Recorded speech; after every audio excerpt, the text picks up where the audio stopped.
Good afternoon and welcome on Joy Newsroom. The news is live on the Joy News channel, DSTV channel 421, GoTV channel 125, and across all our social media platforms. Coming up, National Chairman of the governing NPP, Stephen Ntim, denounces the activities of LGBTQI in Ghana. We'll bring you details as he says the party believes in the religious and cultural values that frown against the practice. And then stop producing sachet and bottled water. That is the warning from the Food and Drugs Authority to unlicensed manufacturers of the product, as it warns their activities have the potential to cause the outbreak of waterborne diseases like cholera and diarrhea. Also, Mawuli Senior High School cuts Keta SHTS and Bishop Herman College to size to win the prestigious Goyle Volta OT Zonal Regional Championship for the very first time. Let's settle for the details now with me, Benjamin Akakpo.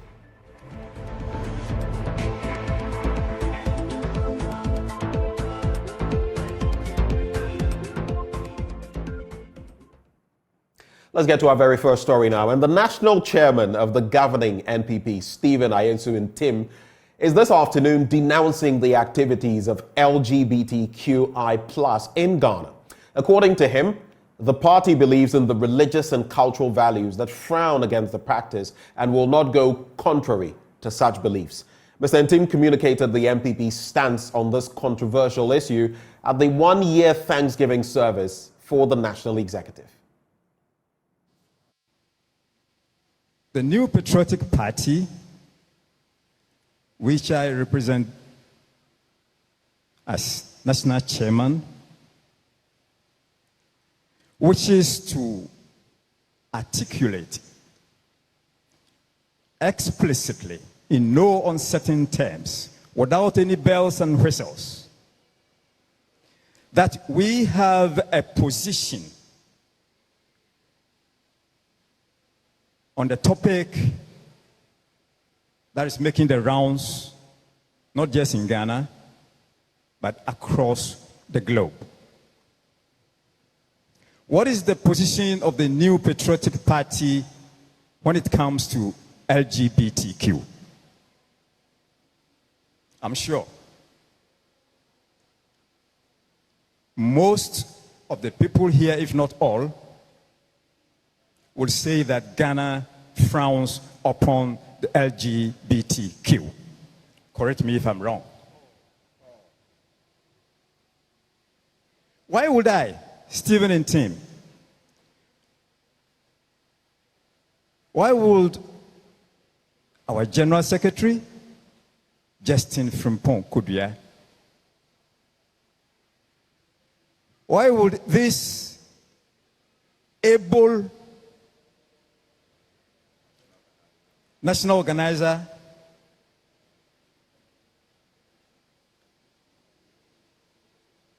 national third vice chairman, and all the men here, and also the women here, stoop so low and opt for LGBTQ?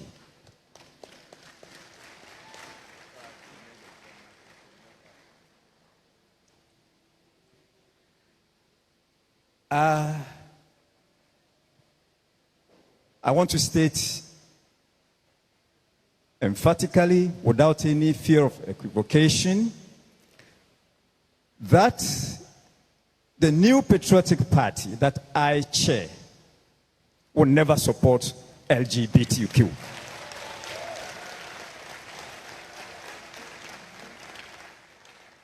The good Lord wants us to continue populating.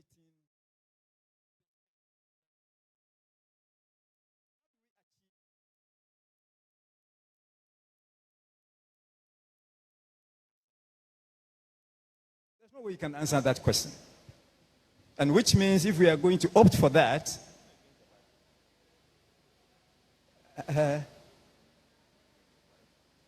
number one, it is contrary to the dictates of the good book, the Bible. It is, in no uncertain terms. And it also means that if we are going to follow that route, then sooner or later, all of us will cease to exist because we cannot continue populating the world with human beings. I hope we are clear on this.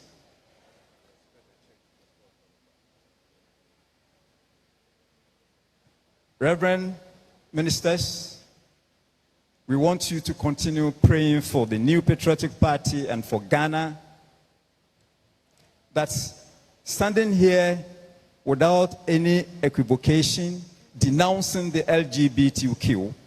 Pray for us to continue upholding our cultural values.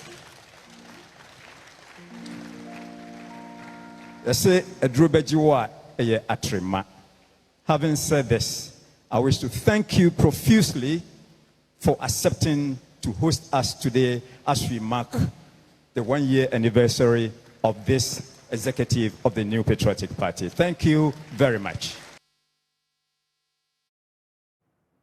Well, also there, General Secretary Justin Frimpong-Kodua said that the NPP acknowledged the current economic situation and appealed to Ghanaians to have faith in the NPP government to put the economy back on track. The challenges that we go through as a country, we shall get to the promised land, no matter what. Let us continue to remain resolute that the God that gave us the power, the God that made it possible for the president and the government to introduce free senior high school, the God that made it possible for us as a country to have one district, one factory, planting for food and jobs, irrespective of the COVID that came, irrespective of the businesses that collapsed, Ghana shall bounce back in the shortest possible time. It is possible. It is possible, and we shall bounce back. Listening to my dear brother and friend, colleague General Secretary, in his sermons, for me, when we come to the house of the Lord, it does not matter whether you belong to NDC or you belong to NPP. At the end of the day, when we have a peaceful country, at the end of the day, when there is development in this country, whether you are NDC or you are NPP, you all benefit from it. So let us continue to pray for our president, pray for our country, and I know the Lord, our God, will never turn his back on Ghana. Ghana is a blessed country, and the Lord will continue to bless us. Thank you, the national chairman. Certainly, we can't come to the house of the Lord and live like that. Yes, one thing that we have taken notice of is our road.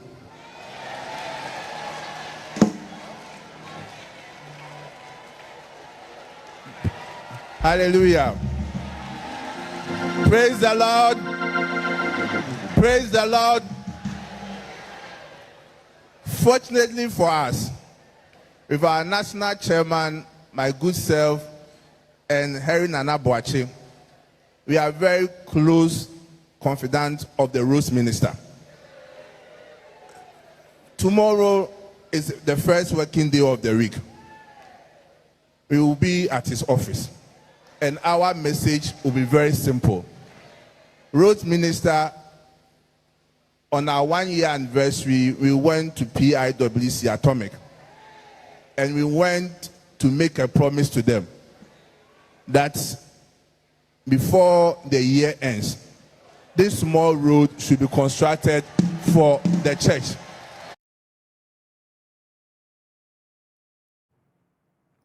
Well, moving away from the politics, 2 persons have died after an illegal mining pit they were working in collapsed on them at Odumase in the Asante Achim Central Municipality of the Ashanti region. Now, the 2 were part of a group of illegal miners working in a concession belonging to the Northern Ashanti Mines Limited. Many of the mining company's concessions lie unprotected, becoming a haven for dangerous illegal mining joints in the town. Erastus Asaredonko was at the scene of the incident and now reports.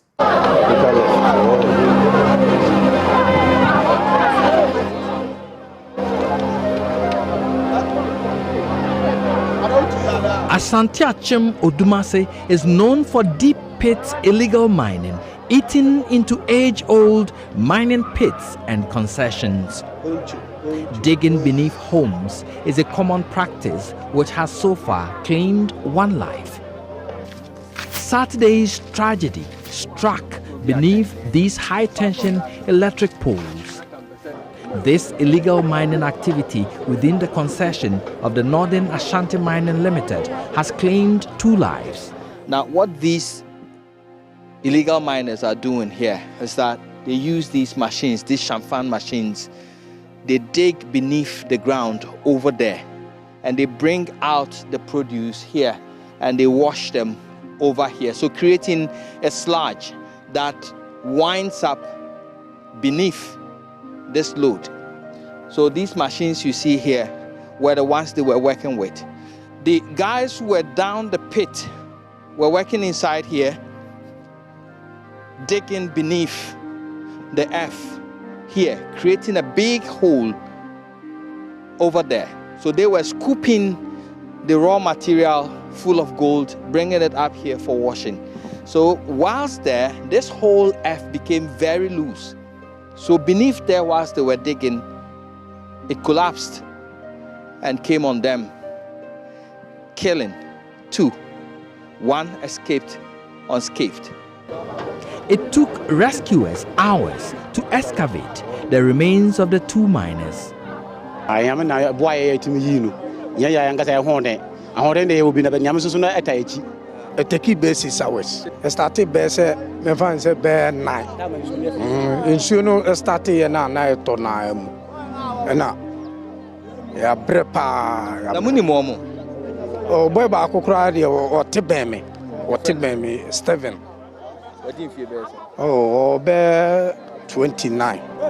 The incident has shocked many, but it will not stop these miners whose colleagues have died from salvaging what is left of the materials they were digging for.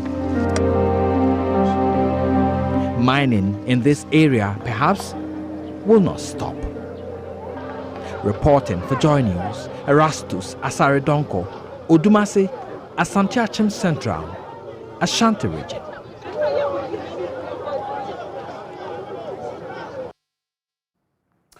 Well, from that sad spectacle, stop producing sachet and bottled water. That is the warning from the Food and Drugs Authority to unlicensed manufacturers of the product, as it warns their activities have the potential of causing the outbreak of waterborne diseases like cholera and diarrhea.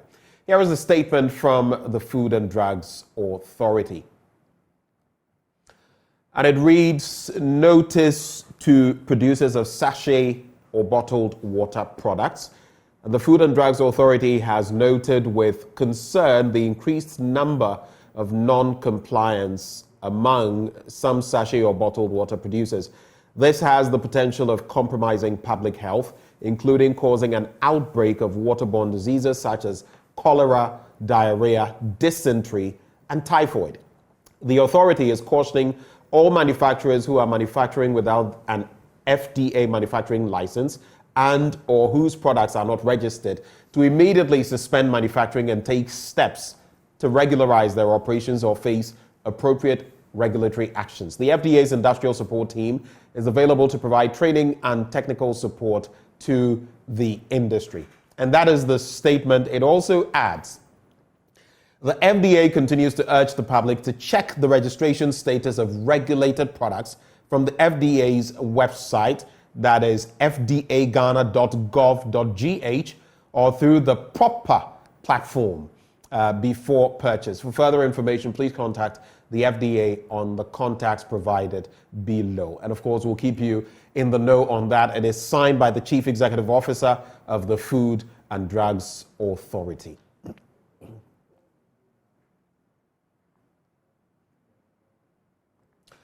Well, let's move on now to our next story.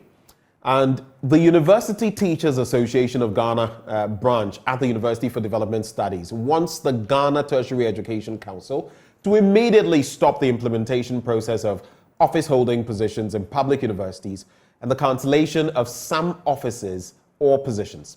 According to the union, GTEC is subtly implementing the Public Universities Bill that key stakeholders of higher education in Ghana rejected. It is therefore warning that GTEC's actions are increasingly threatening the autonomy of public universities as it undermines the various university councils, making them redundant and powerless. UTAG UDS is threatening a strike if these demands are not met. Let's get the details now from a statement released by the UTAG UDS, and there it is. It is titled Re-termination of the Implementation of Office Holding Positions in Public Universities and Notice of Industrial Action. And the Director General, Ghana Tertiary Education Commission, that's how it's addressed, and it's dated the 11th of July 2023. It reads, on the 16th of June 2023, the University for Development Studies wrote a letter to all deans and directors to effect the implementation of office-holding positions in public universities and the cancellation of some offices or positions. This directive was in response to implementing the May 22nd, 2023 letter by the Ghana Tertiary Education Commission on this subject.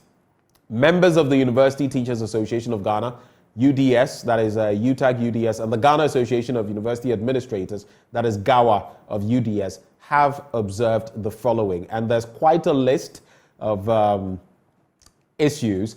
The first, this exercise of cancellation of positions was reached without recourse and consultations with the members of public university unions across the country who are critically affected by these unilateral decisions. Again, they note, we also observed with disturbance that some of the positions offered for cancellation were negotiated for as part of the payroll allowances. We observed the controlling, micromanaging behaviors and headmaster acts of the GTEC regarding the public university's day-to-day administration and academic autonomy system, which members will resist.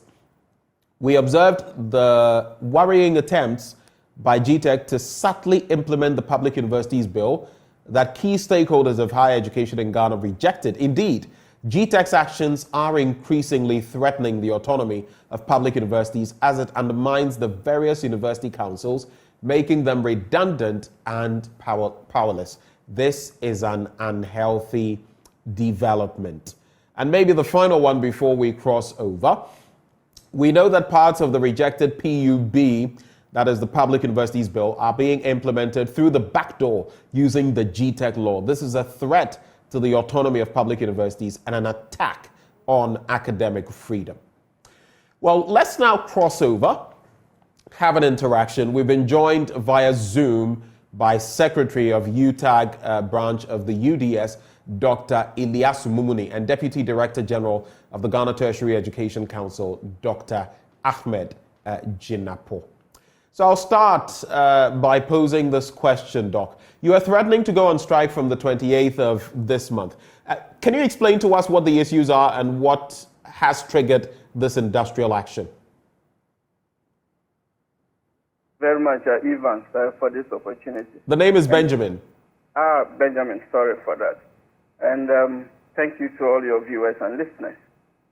As you've clearly read out, we are threatening to go on strike on the 28th of this month if the litany of the points you've read out are clearly not attended to by our regulator, GTEC. And we came to this particular conclusion because we thought that issues related to position holdings of various UTAC and GAWA members needed to have had broader, consultation or engagement with us, right, which actually never happened. What we knew happened was an engagement with various university management.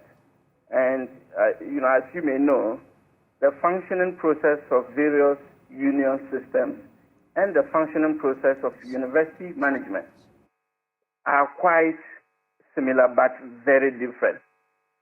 And we thought as members of that broader fraternity, we should have been in the process to help make inputs and shape how and which ones we think were appropriate. we understand the basket case of the general economy and the very motive GTEC is attempting to achieve. But these things cannot just be done in that unilateral form without us sitting on the table with them. And so we think that the time is now, and for a start, we want GTEC to stay put with this particular directive so that broader stakeholders' engagement can be done before anything like a modification or whatever can come. Let me find out from you, though, is it then the case that your union had not been consulted before the implementation of this decision, as we know it, to terminate office-holding positions at your university? Is it to say you were not in the know? Absolutely. And I speak on behalf of University for Development Studies and also as a member of the National Executive Committee of UTAC National, that as a broader 15-member university setup, we were not consulted, we were not part of the process. What we heard from the grapevine was basically about GTEC meeting one-on-one with individual universities. In the first instance, we had problems with that because that is the existence of Vice Chancellor's Ghana, VCG. And so oftentimes, decisions like this needed to have been, tabled at that level. But we knew that GTEC really wanted to do this divide and rule tactics or approach to deal with individual universities or institutions using the model of uniqueness of each institution and certain positions that may not be part of a very broad national organogram. And as such, they want to really engage them on that square. However, we know somehow the main motive was to actually deal with them individually so that as a regulator, they can actually have their way through. And that is exactly what they have done by meeting them individually to take them through these things and then subsequently direct them to, cancel these positions. And we know that each and every public university have had their fair share of this cancellation. Right. And on that note, you made mention of the fact that each and every institution has had its fair share. So just to confirm with you, is this situation peculiar to the UDS or does it cut across? And again, since you brought this to the fore, if your concerns are not addressed, what will be the next move? Yes, so it's not only unique to University for Development Studies, but the request or directive for cancellation differ from university to university depending on the structure. And so, for instance, if you recall, the University for Development Studies it started as a multi-campus. And that is where we had WA, UBIT, and then Navrongo, CKT, becoming autonomous out of it. And we still have Nyankala campus and the Dungu Tamale campus. So based on this multi-campus system, the structuring is completely different from, say, University of Ghana, Kwame Nkrumah University of Science and Technology, and Cape Coast, and others. And we also have Winneba almost using the same model. And so based on this uniqueness, certain offices that have been asked to be cancelled uniquely may not be same as compared to, for instance, University of Ghana or, for instance, Kwame Nkrumah University of Science and Technology. In that regard, the unique differences, come on board. However, we understand that these things they are national exercises that, GTEC is going through. But as far as we are concerned, at the local level, our members really are not actually taking it kindly. And once these exercises are not stopped or these directives are not put on hold, members are threatening that by 28th, we members of University for Development Studies, as in the GAWA and the university teachers, will not be able to teach and carry out any other community service that reflects the functions of a university. Dr. Mumini, we're grateful for your time. Let me now bring in Dr. Ahmed Jinapor of the GTEC. Doc, first off, what is your response to these concerns? Dr. Mumini has been listing a number of concerns that they have. What is your response to them?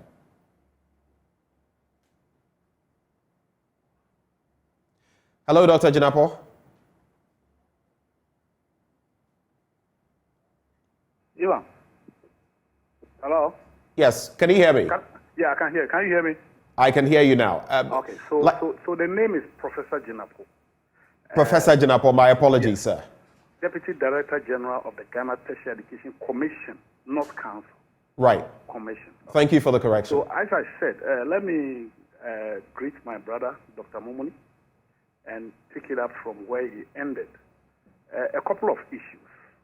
The first thing is that for us as a commission, we are very committed to ensuring that tertiary education delivery is enhanced. And I can assure him and the general public of UDS that there's not going to be a strike. I've had conversation with him beyond they writing this petition and threatening to go on strike. I'm supposed to be at UDS on Thursday, which is 20th of July, to meet both Gawa and Utah. Let me just put this in the right perspective, Ivan. I hope you can hear me. I can hear you. Yeah, the simple thing is this.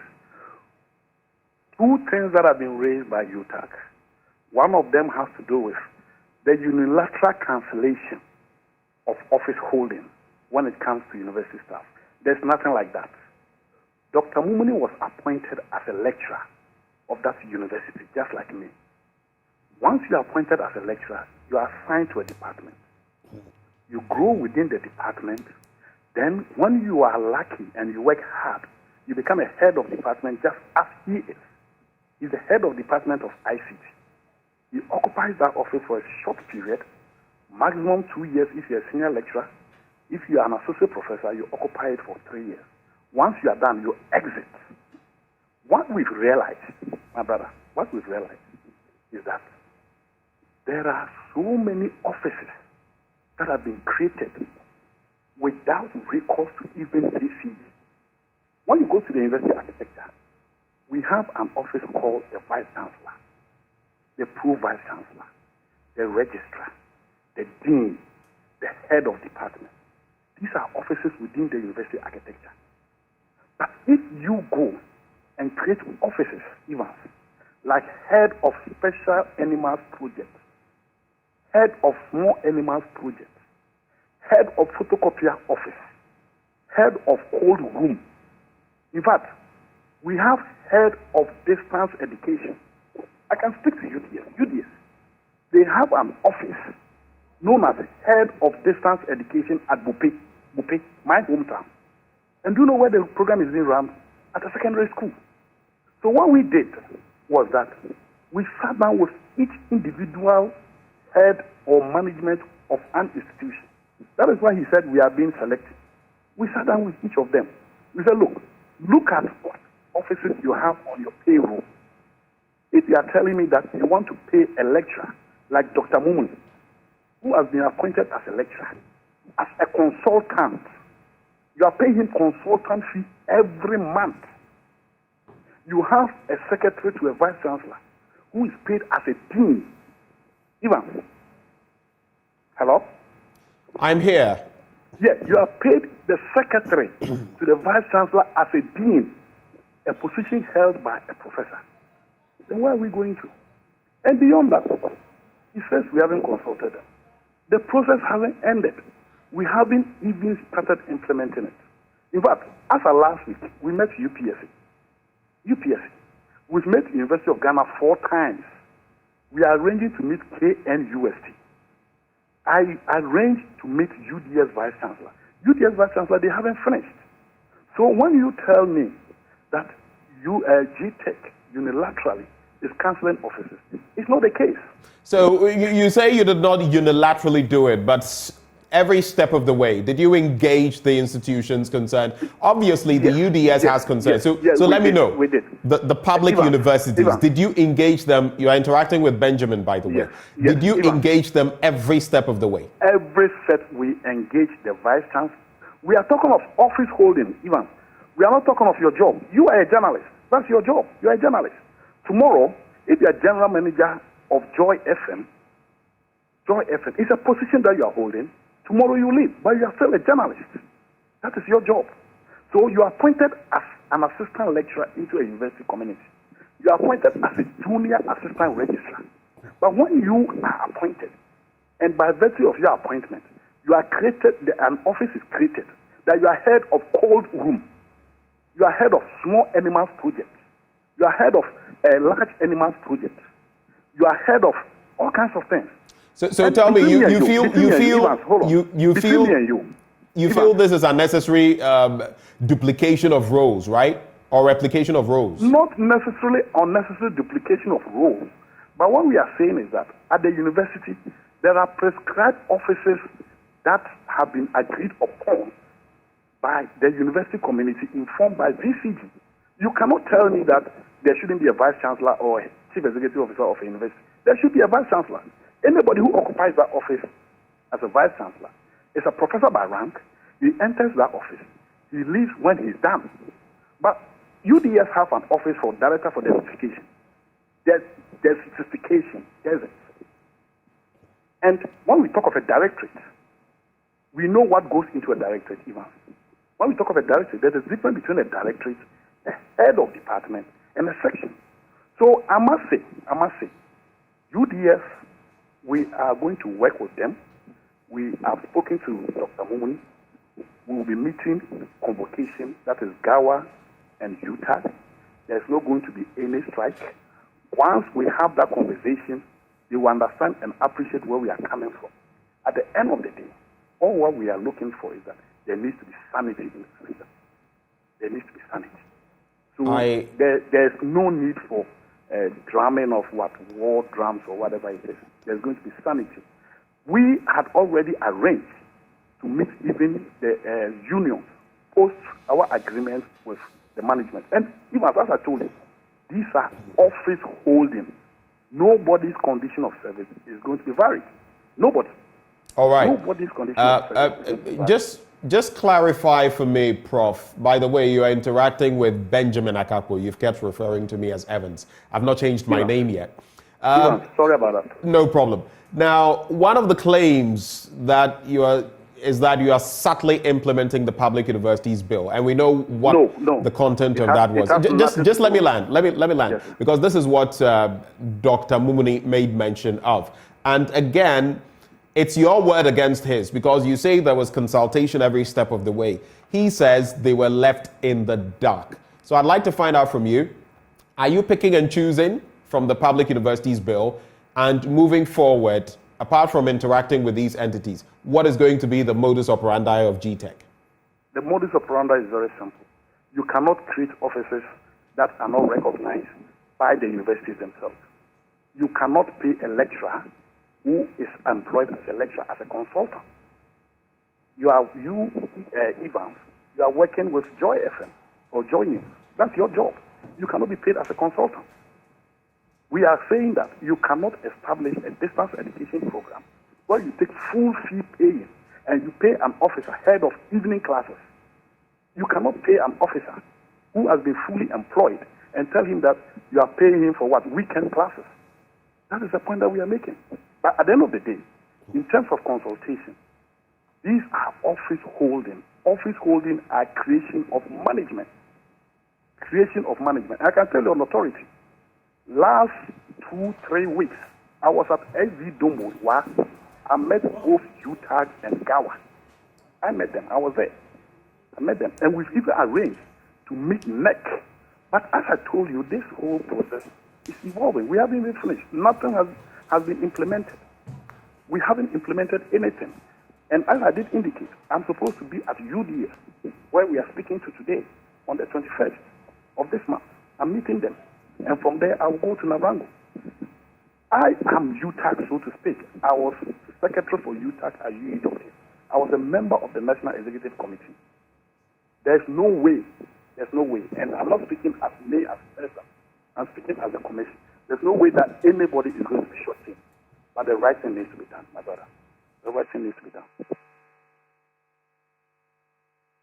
Prof, we're grateful for your time interacting with us. Of course, Prof of the GTEC answering some of those concerns raised by the UTAG UDS, that is the UTAG branch of UDS. We were interacting earlier with Dr. Mumuni, and we just had an interaction with Professor Janapo of the GTEC. We're taking a breather. We'll return shortly on Joy Newsroom.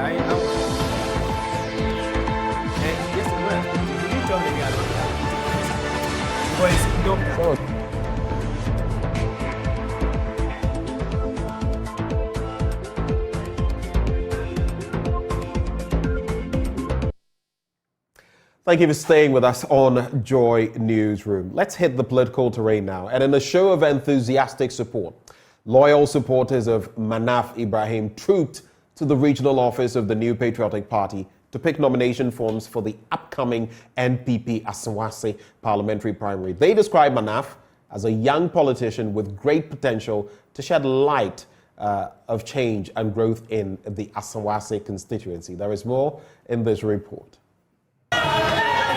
Hundreds of party supporters dressed in white paraded the principal streets of the Asawase constituency to support the attempt by Manaf Ibrahim to lead the NPP in the 2024 parliamentary election.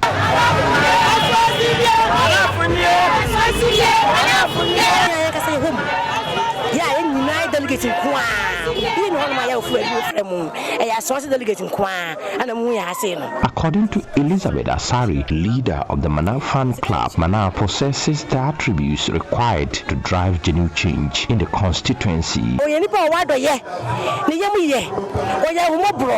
The man is kind-hearted. He does not discriminate along party lines, and he does not do so because he wants to become a member of parliament. People would be pleased to support such a person's ambitions.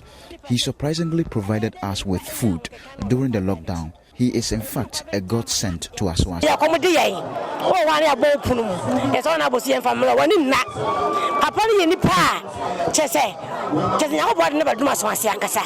She says because of the aspiring candidate's strong love and loyalty to the party and the constituents, they were able to organize 3,000 cities to pick the nomination forms. He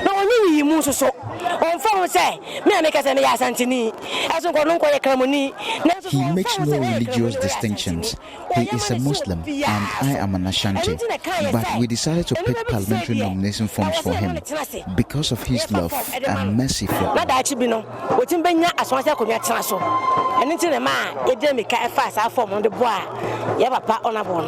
Elizabeth urges delegates in the constituency to vote for Manaf in the party's upcoming parliamentary primaries.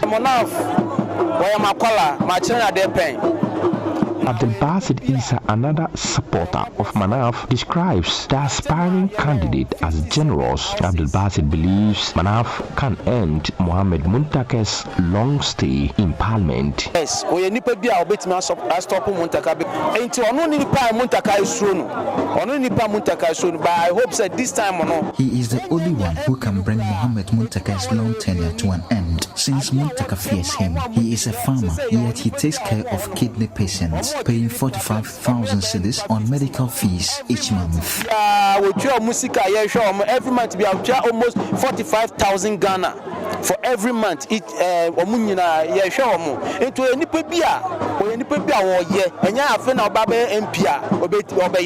2019, Manaf was suspended from contesting the NPP's parliamentary election for misconduct. A report by Mohamed Nuruddin.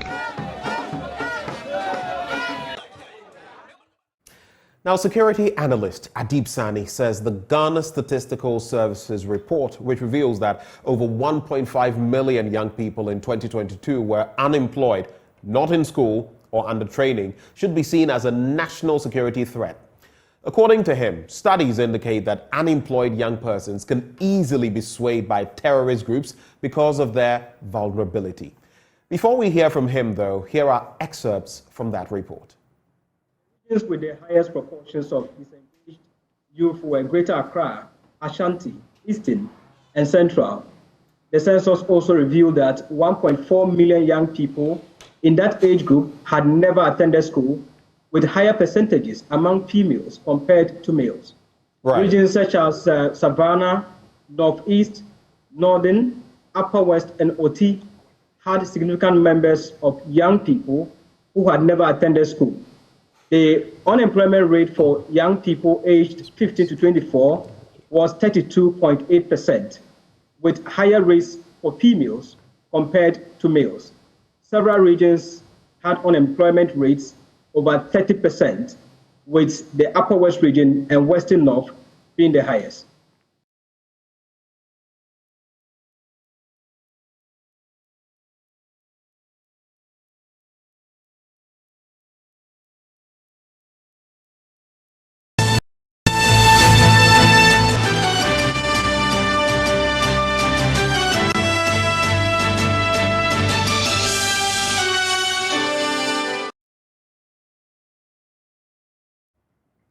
Well, we can now hear from security analyst Adib Sani describing the situation as a national security threat. It's expected that this year, when the report is published next year, Burkina Faso might take precedence as the most affected country by terrorism globally, and that might also include Mali, and that poses a bit of a threat to us. And one of the ways terrorists, based on my studies I've done, I'm a terrorism and counterterrorism specialist, and we've done a lot of work in that area. One of the major issues has got to do with unemployment. Young people who are swayed by the terrorists, and they don't have to have active recruiters on the ground. Just on social media, they are able to get into the minds of young people who are jobless, whose future is uncertain, who feel marginalized, who feel cheated by the system. And that is a problem for us. And talk about internal security. We've had to contend with robberies and other crimes in the past. Now, I'm glad the narcotics law have been changed so that at least instead of having people go to prison for 10 years on marijuana charges, we can have them pay fines. But, we can have them pay fines instead. But young people are particularly vulnerable. Let's talk travel-related matters now. And the French ambassador to Ghana, Jules Anambiosu, is promising the release of visas to an estimated 6,000 applicants by the end of this year. Speaking during this year's Bastille Day celebrations at the French embassy, the ambassador said this was going to enable France to receive more applicants under better conditions. Here is Sarah Mensah's report, read to you. It was a display of rich and colorful French culture as France and its embassies across the world commemorated the 143rd French National Day. Bastille Day, celebrated on July 14th, marks the French Revolution's key moment. It is the anniversary of the storming of Bastille on the 14th of July 1789, symbolizing the fight of the French people against monarchy and oppression.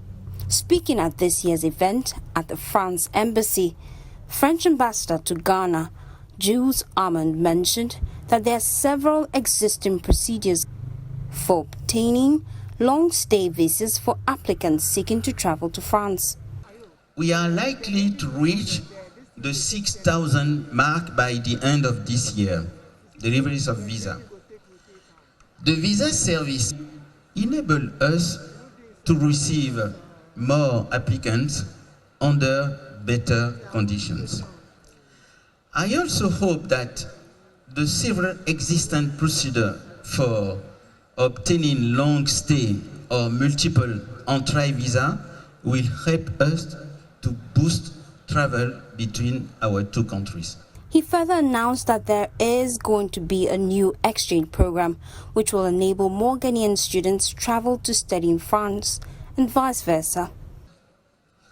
In this regard, I would like to highlight the new exchange program which will enable even more Ghanaians to study in France and French students to come and study in Ghana. To change the relation, we need not only mutual respect, we need equality, but we also need reciprocity. We have a lot to learn from the African continent. Senior presidential advisor to the president, Yawosafo Mafo, who represented President Akufo-Addo, said the relationship between both countries will continue to strengthen. Our relations have been characterized by high-level visits by officials of both countries. I recall the recent visit to France by President Nana Addo Dankwa Akufo-Addo to participate in the summit on a new global financing pact.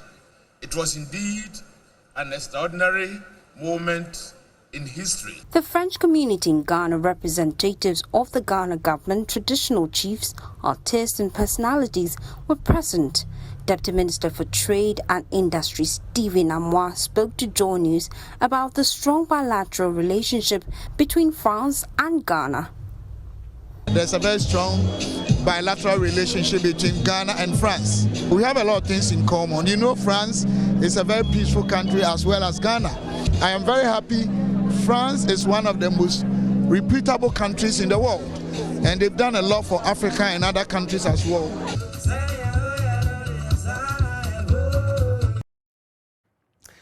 Let's talk National Science and Math quiz now. And Mauli Senior High School cuts Keta SHTS and Bishop Herman College to size, claiming a resounding victory and securing the prestigious Goyle, Volta and Otizono Regional Championship for the very first time. For all students of the school, it will be the best homecoming week gift to the school. My colleague Michael Ashali was there and now reports.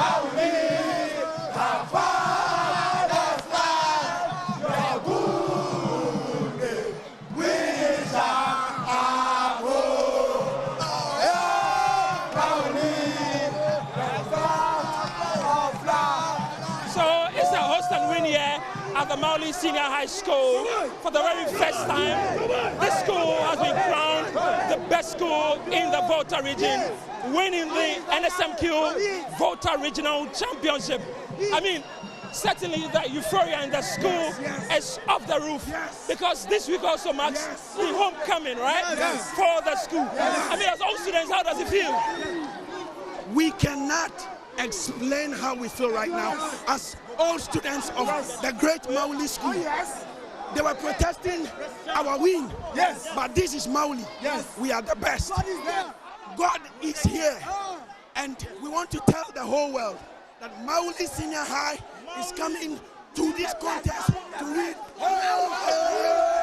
Okay, so let's hear from some more elated students. I mean, as an old student, this is also homecoming, right? Yeah. What does this mean for your homecoming? Like my boss just said, this victory is something that cannot be described now.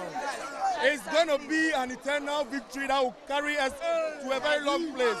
And as we are marking our homecoming, this is just the great way to continue our program. We are in the mood, and then we'll make sure that whatever thing that we came here to do will be a success.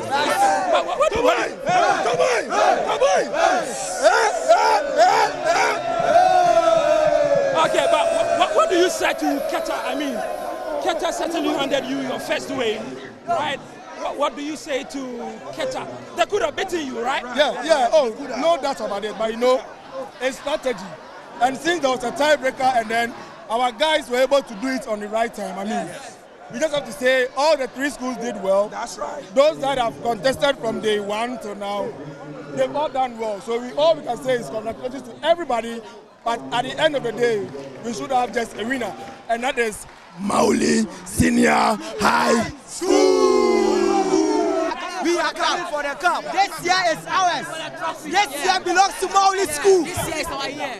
Go!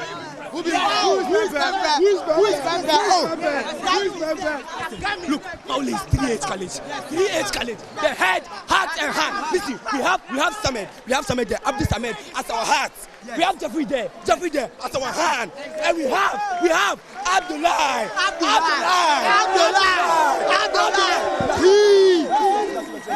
Relax. You beat Prempe. Oh, who is Prempe to Maulia? Who is Prempe? Who is Prempe? Who is Adisado? Infantipim. St. Augustine. Something. Presec.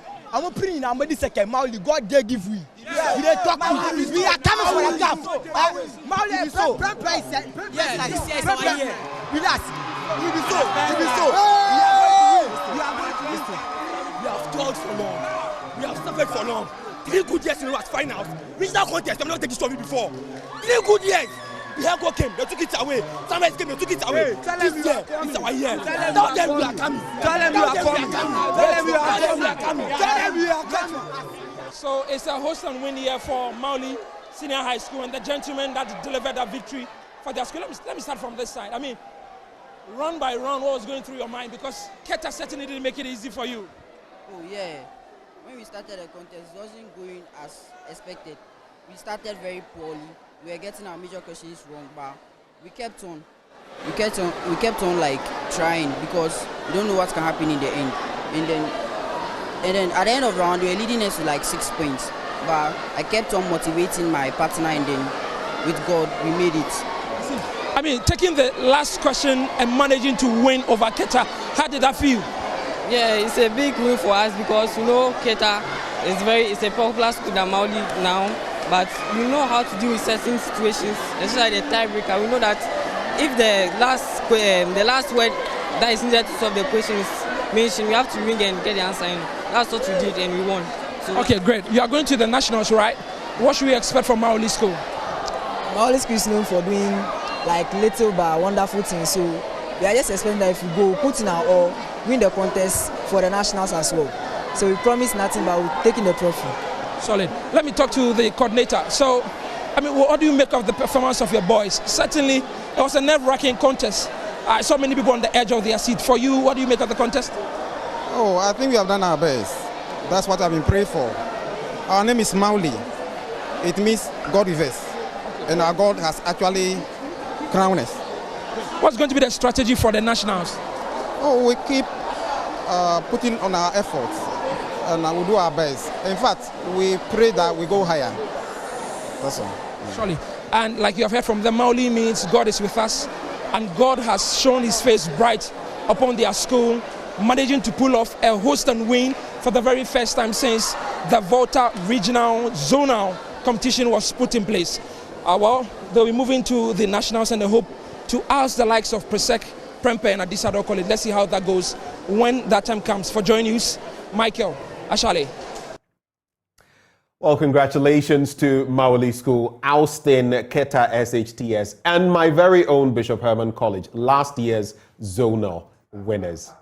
And that's how we cap off Joy Newsroom this afternoon. With me, Benjamin Akakpo. But do stay. Up next, it's the law with Samson Ladi. Today we're talking about capital punishment. So the death penalty and the case against it. That conversation up next on this network. Do stay.